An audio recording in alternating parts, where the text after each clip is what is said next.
Hello everyone, today we are going to learn basic Onshape tutorial how to flip a part. So we have this example part, and if you want to flip, we can use the mirror command.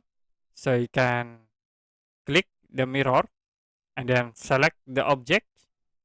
Don't forget to set into new, and for mirror plans you can click the option mat here and then choose in the top to flip into the vertical.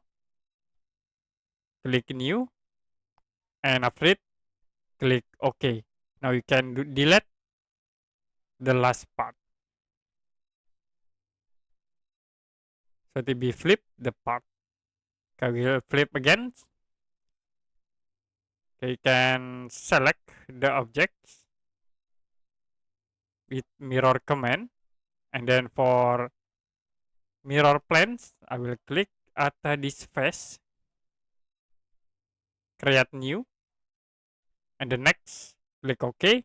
Now you can delete the part 1.